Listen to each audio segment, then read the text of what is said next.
Hi, everyone. Welcome to the CMC Moonbase Conference. For those of you who have been participating in the conference so far, I hope you've been enjoying your time. And we'd like to welcome you to our lending and DeFi panel this morning. So good morning, good afternoon, good evening, wherever you are joining us in the world. I'd like to introduce you first to our panel. First of all, I'll introduce myself. I'm Jacob Oliver. I am the US editor at Cryptobriefing. Our panelists today are Rooter0x, the founder of Solend, Brad Harrison, CEO of Venus Protocol, and Jennifer Senhaji, Growth North America at Maker. Welcome, everybody. How are you all doing this morning? Really good. Thanks for having us. Excellent. Let's go ahead and kick it off. Thanks you all for joining us.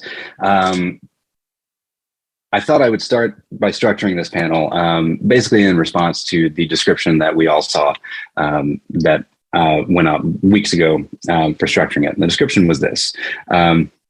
With the unstable economic situation around the world right now, access to money has become more important than ever. In this panel discussion, we will touch on how DeFi allows for lending in ways beyond what the traditional financial space offers, as well as which protocols are doing the most in the DeFi lending space right now. Now, when I saw that description, I thought that we can start. There are several questions just packed right in there that we can start with. And the very first one I have is, as someone who does not use DeFi a whole lot myself, although I write about it professionally, I tend to see it as kind of a risky space to put personal money into. But that's just a personal opinion. So from a more high level perspective, and also from a perspective of talking to someone like me who might view the risks, what are some of the shortcomings in the traditional lending markets at this particular moment in time that you see in 2022?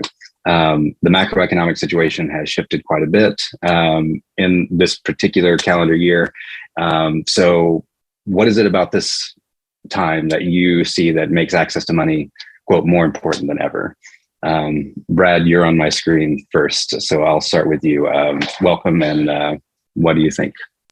Yeah, I mean, it's a great time to be talking about this, right? There are forces out there that are causing people to rethink the way things have been for a long time. Suddenly we have an alternative, but people may have holdups about it, like yourself, right? But more and more people are going to be thinking about DeFi, but we have to get over a couple of the humps that come along with the way DeFi has been emerging. So, it does offer some really timely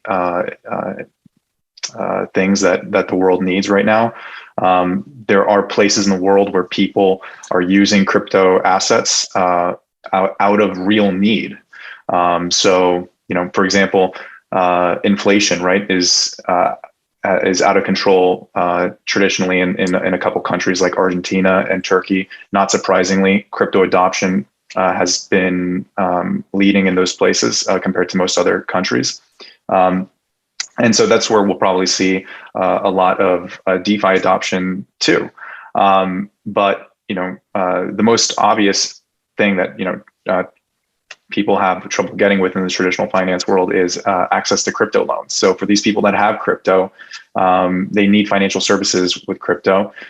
So anyone with a wallet like Trust Wallet or MetaMask and some crypto like BNB can go to Venus Protocol, deposit collateral, and pull out a loan in less than 5 clicks. So try doing that with a bank so fast, right? But beyond DeFi, beyond enabling lending, there's a lot of interesting applications that come with DeFi too. So for example, we have games that are coming to us that want to integrate Venus Protocol into their applications so that gaming users can borrow the native token of that game. So there's applications in the gaming world, but really what we're seeing now is still embryonic compared to what the coming DeFi renaissance will bring. And I say renaissance because the Renaissance was preceded by the bubonic plague. We're in a little bit of a downturn. It's a bear market, but bear market is the build market. And so I think that there's going to be a lot of exciting innovation that comes out of this time. And we're going to see some of the shortcomings of our space closed, some of the gaps closed, so that people like yourself who are writing about it but maybe think it's too risky can feel better about going in.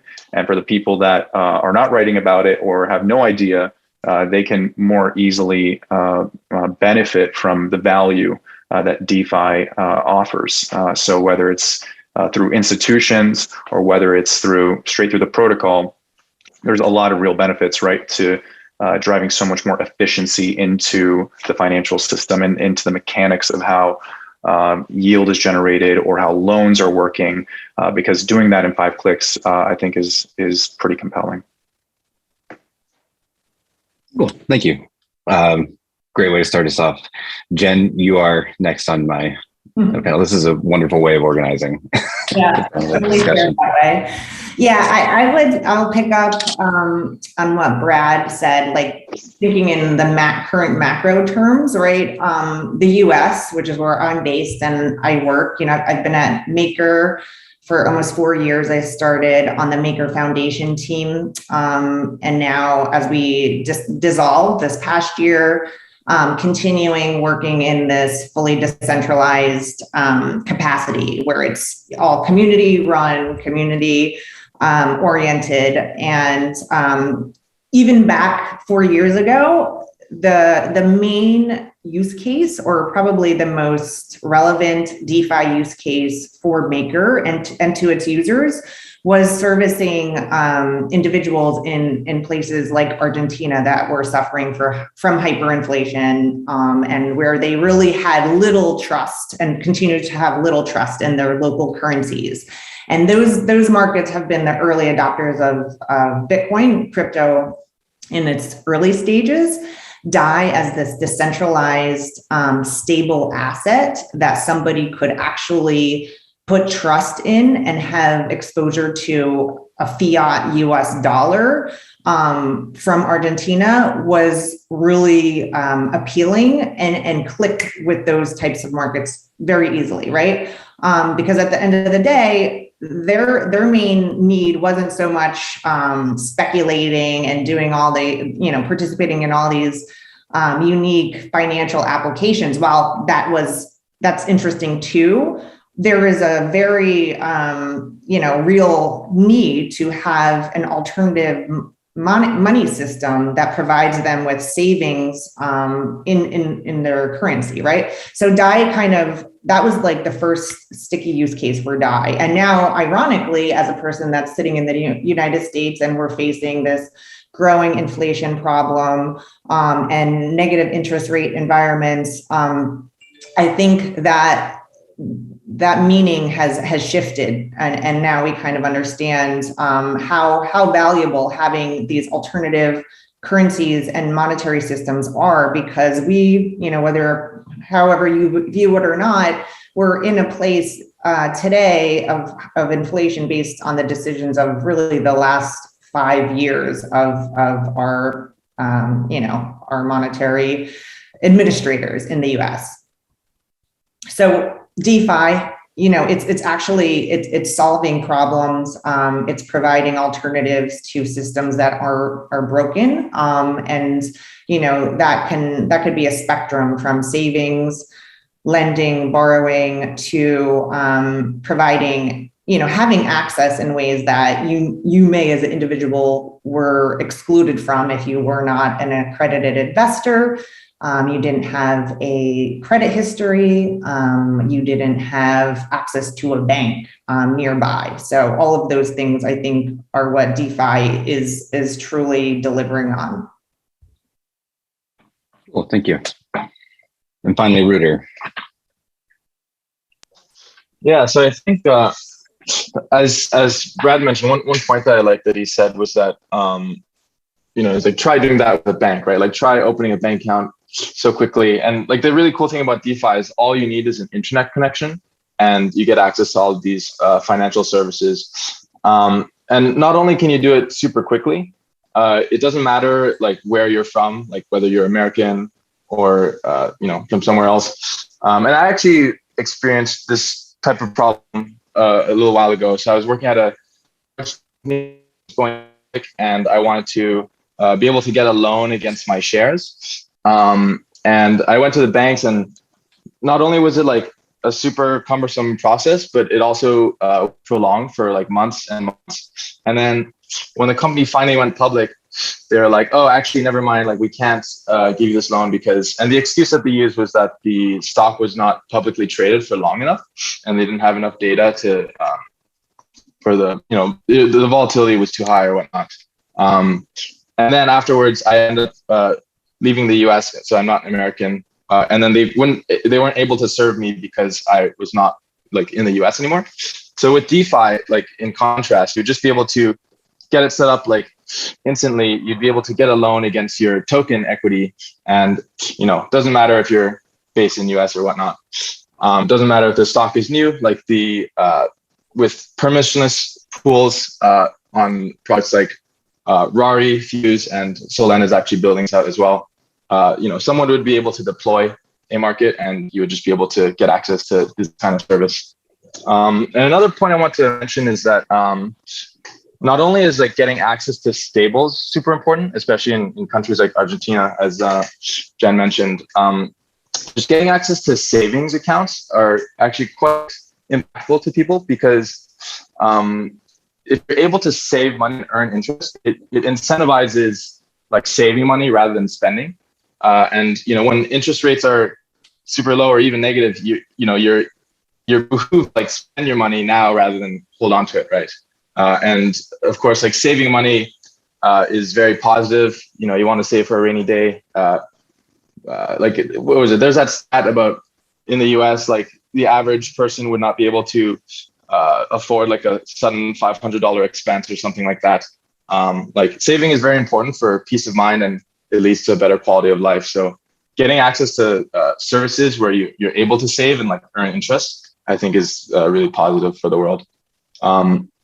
And kind of related to this, there's a protocol Pool Together that does like prize link savings accounts, which actually incentivize you to save even more, because you're able to potentially win prizes, win like a little lottery in addition to it. So yeah, I think these DeFi products are really quite positive for the underserved markets in the world. Awesome. Thanks, you guys. Do we have any, Brad or Jen, do either of you want to respond to that? Or I second that. Cool. I definitely, I definitely echo what Rooter said about meeting needs in underserved markets. And so yeah, just to add that probably there's some work to do as far as education goes, and improving the accessibility and UX of DeFi to get there. But usually what we see is with some of these newer innovations that the adoption comes from the developing world, like with mobile payments, right? That started in Africa. So it's not surprising that a lot of our users actually, like when we talk to people on community calls, they're calling us in from from Ghana and different places in around Africa. So it's neat to see how the adoption is realizing itself the world over. It's pretty cool. Cool. I think that's a great place to lead into our next question, which you all have sort of addressed at this point a little bit. So I'll kind of combine the next two questions. The question is, what does DeFi offer that the traditional space either cannot offer or is not willing to offer? And at this point, you guys can talk a little bit about your own projects. What makes you special? I'd like to get a little bit into the weeds, just to kind of give us some examples of what are, rather than just from this high level, oh, it's providing services that you can, what are some of those services and applications? Brad, we'll start with you again. Yeah, I guess I mentioned a key one earlier. So when we were talking about the fact that there's a lot of crypto adoption in places like Turkey and Argentina, especially, right? People that are holding all these crypto need access to basic financial services. And so it's hard just to get, think of getting a loan with crypto assets. So that's like one fundamental thing. And the fact that you can do that in so few clicks is pretty compelling. So I would say that's one, right? More and more people are holding digital assets. I want to be able to leverage that and use it, whether it's for speculation purposes or to hold my assets so that I can get access to some other form of asset without selling, right? That's hard to get access to in the traditional finance system. I don't know how many banks are doing that. I think, there's a few that are doing custody, but none are doing, digital asset lending. But without a doubt, it's coming down the pipeline, right? So we shouldn't be surprised that it's being achieved in DeFi and that there's so much adoption. We have on Venus, for example, like 10,000 monthly active users doing this, which is really neat. So access to leverage with digital assets, I think, is one thing that DeFi is offering, especially from us in the lending space. And then, of course, the fact that you can generate for yourself through these protocols yield that is like an order of magnitude more than what you're getting through a typical savings account, right? Like Reuter said a great point, which is that having a savings account is like a fundamental part of the financial services that people need, right? But even us in developing countries, or in the developed world, what are we? We're getting like less than 1% from our savings account. I think we deserve more than that. So it's nice that you can go online and you can take your digital assets if you're mostly your portfolio is mostly in digital assets, which it probably should be at this point. You go ahead and you stake that or you supply that on a place like Venus Protocol, you're easily getting 10x what you're getting from a savings account. So I think those are two key things that DeFi offers over traditional finance. Yeah. Cool. Yeah, I'm not surprised by those answers, but yeah, they're solid answers. Yeah. Jen, Maker's a big actor in the space. What can you add to what Brad said about particular DeFi applications via vis-a-vis your organization that traditional lenders just either won't or can't? Yeah, I mean, I guess, thinking about what does Maker do? Why is it interesting? Why is it useful? It allows anybody with an internet connection to permissionlessly borrow dollars against assets they have, right? And that's pretty powerful. It's essentially a money platform creation. So you can lock up crypto assets as collateral, generate DAI. You didn't have to apply for a loan, go through due diligence, wait 7 days, operate within a Monday through Friday framework. You did this individually, by yourself, literally. It's just you and your computer. So that's really helpful. I mean, it just eliminates a lot of friction and time to access liquidity, to access capital, especially if you are an institution and you have capital requirements that are urgent, right? You can go to the Maker protocol and utilize that as a credit facility. So thinking in terms of how, how legacy financial institutions or really retail individuals use us is just that, this permissionless nature to create dollars for themselves.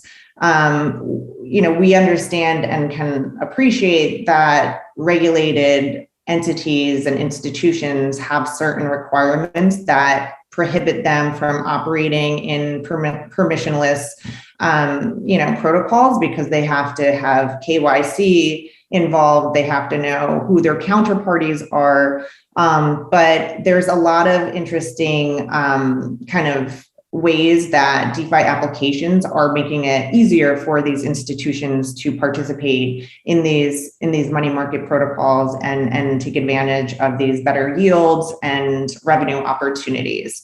One one new product iteration we have at Maker is called institutional vaults. So it's the same smart contracts, same concept of locking up collateral, generating DAI, but we're providing fixed term rates. So that's another aspect that's more important to institutions than potentially retail borrowers, is knowing that I have this fixed borrow rate over 6 months. So now an institution could access, generate DAI from Maker using ETH or wrap Bitcoin for 6 months with a fixed rate. And that is something that's super useful for them, because then they can deploy that DAI into their internal operations if they're a crypto native institution, or if they want, they could turn that DAI into fiat dollars. That's totally up to them. And that whole process of converting DAI to fiat dollars is likely going to be more capital efficient than going and trying to access a traditional loan.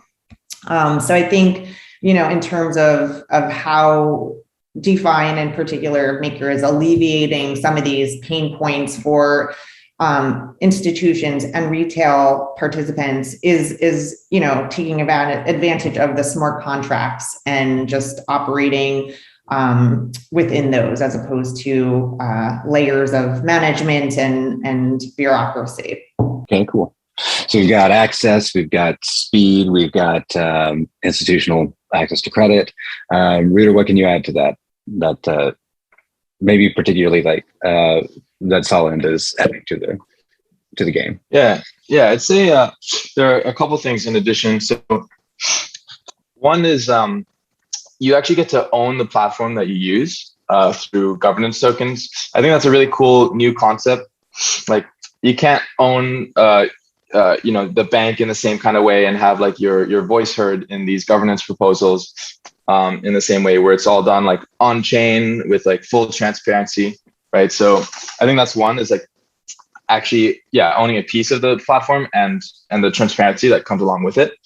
The second thing I think that DeFi protocols can do that traditional markets can't is like listing assets on day one. So this is something that we're working on. So basically, we're building out permissionless pools, which basically lets anybody deploy any pool that they want. So you can like create your own token and then deploy your own lending market for it, such that it instantly you get access to all of the services that a lending protocol provides. So you can earn interest, you can buy it for if you want to short it, for example, or you could like leverage long. And I think the really exciting thing about this is that it opens up a world of possibility in terms of composability, because basically every token gets instantly upgraded with all of DeFi's capabilities. You can also swap it on an AMM. You could use it in a vault that sells covered calls or whatnot, similar to Ribbon, or maybe like plug it to ETF protocols that would be like earning interest under the hood. So I think it's really interesting that we get such rapid iteration of these financial products through DeFi. And then the third thing is you get access to a slew of new yield strategies. And this is definitely like a choose your own adventure. Like, you can choose how much, like what level of risk you want to go to, and you can, potentially earn higher yields to match those higher risks. But like one interesting strategy, for example, that's possible on Solend is it's called like leveraged staking. So basically, there's this project called Marinade, and they have a token called MSOL, which is representative of stake SOL. So you're earning around like 6% APY per year by staking SOL, but you get a token that can still be traded around, this MSOL token. And this MSOL is listed as collateral on Solend. So what you can do is deposit that, borrow SOL, and convert that into more MSOL. And so in a way, you're basically longing MSOL and shorting SOL, which allows you to collect like additional staking yields. And of course, there are risks associated with this, but if this is something that you're comfortable with, and definitely recommend everyone doing their own research, but you're able to access like these really interesting yield strategies that aren't really possible in the traditional world. Well, okay, cool. This is we've got 3 minutes left, so I'm gonna try to just sweep us right through this final question. You mentioned the risks associated with this. This is generally known as a risky space. It's unregulated, it's uninsured. There are things that you can do in DeFi that you can't do in traditional finance because they will not let you do that for reasons, right? So I guess let's real quick go through the group.